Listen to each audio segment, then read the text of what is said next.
Wagwan.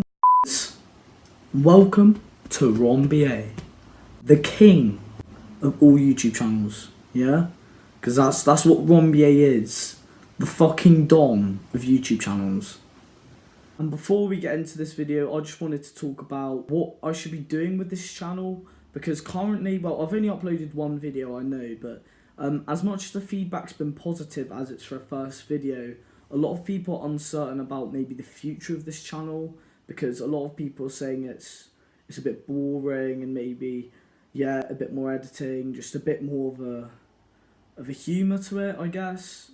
So yeah, I'm gonna try and have a bit more of like humour in this video, but I also want you guys to leave in the comments, message me, whatever, just let me know somehow what I should be doing with this channel, whether I should just keep it purely talking about the NBA, because personally I find that quite entertaining, but I know that most people generally don't, so because it's based at quite a small fan base. So yeah, I just want to know what the future of this channel is. Maybe if I should have one series of NBA and then one series of just me reacting to other random shit, whatever you want really. Just message me about it, and yeah, let's just get into the video.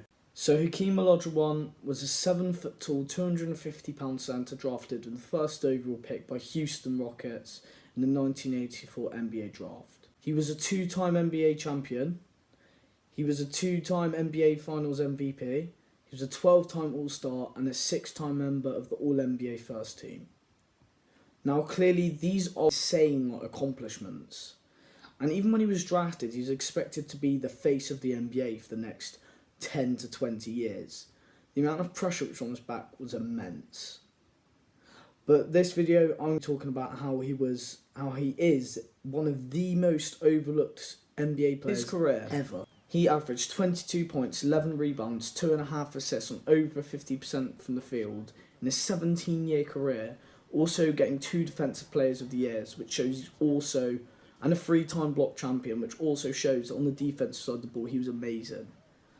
There's only one person in the history of the NBA, there's only one person who got such great accolades, and that was Michael Jordan. And the time that Michael Jordan just happened to be playing at was the exact same time as Hakeem Olajuwon. And I believe this is the biggest factor to him being completely overlooked, as Michael Jordan, well, he obviously got 6 rings, whereas Hakeem only got 2. And Michael Jordan was just overall the better player. He's the greatest player of all time. But I genuinely believe if it wasn't for Michael Jordan, it would be Hakeem with 6 or maybe even more championships. He would have even greater accolades if it wasn't for Michael Jordan, because Michael Jordan was able to stop him every time. Also, he was only a 1-time MVP, and if it wasn't for Michael Jordan, who was a 5-time MVP, he would have way more MVPs than 1. That is a fact. For 13 of his 17 NBA seasons, he averaged over 20 points. And he's pretty much always averaged over 10 rebounds, or around 10 rebounds. That is MVP candidate numbers. And not only that, he was also able to lead his team, which is another reason why he was always in the MVP conversation. But he would have just never won it. There'd always be a player that outshone him. Not only adding to those insane career stats, in his rookie season, he averaged 20.5 points. And in his sophomore season, he just continued.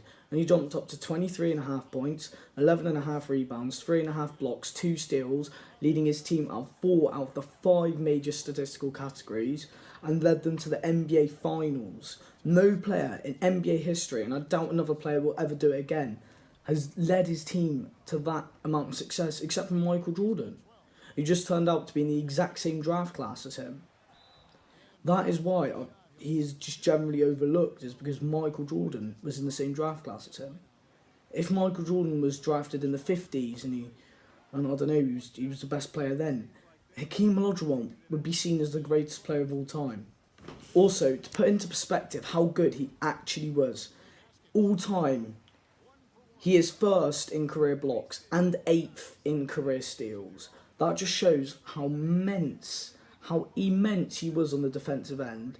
No one could score on him. He was unguardable to put on that as well, with his long arms, his strength, his agility, his speed, his jump. No one could guard him, even without a jump shot. In the next 7 years, with Hakeem Olajuwon being on a bad team, with Ralph Sampson, the second best player, being sidelined constantly, there wasn't much success, except from his godly stats. But in the 1889 to 1990 season was a ridiculous season. He led the league in rebounds, he led the league in blocks, finished top 10 in steals, and finished top 10 in points. He averaged 4.6 blocks and 14 rebounds. Name another player that's done that. Exactly. You can't. He also had 3 triple doubles and a quadruple double game. Then you look at Hakeem Olajuwon in the 1994 season. This was easily, even for such an insane career he had, the best season of his career. He averaged 27 points per game, while obviously getting the MVP, and then going through such a tough schedule in the playoffs. And then he beat teams like the Phoenix Suns, who had Charles Barkley. He beat Utah Jazz, who are Karl Malone and John Stockton. And then what tops it off even more is that in the 1994 NBA Finals, with a matchup of Patrick Ewing, who finished as one of the best centres in NBA history, he averaged 27 points a game, 9 rebounds, 4 assists, 2 steals, 4 blocks, shooting 50% from the field, and held Patrick Ewing to shoot 36% from the field. Bear in mind, that is one of the best centres in NBA history, who has one of the best accolades, which I don't think is as good as Hakeem Olajuwon's, but it's certainly up there. And he just got completely demolished, destroyed by Hakeem the Dream. With Clyde Drexler joining the team 35 games through the 1995 season, Hakeem Olajuwon went on an absolute mad one. He beat every team, he demolished every team, finishing the season with 47 wins, which isn't great. Then you look at the postseason, he beat the Utah Jazz, the Phoenix Suns, to get to the NBA Finals. And he came up against David Robinson and the Spurs. Yet again, another one of the best big men in NBA history to face up against again. He averaged 35 points, 12.5 rebounds, 5 assists and 4 blocks.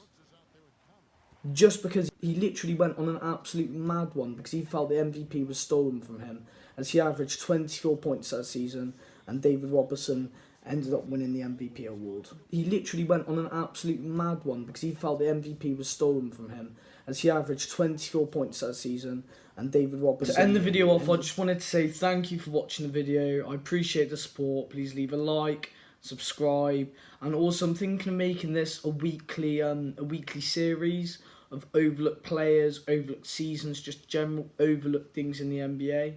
And I'll see you next time.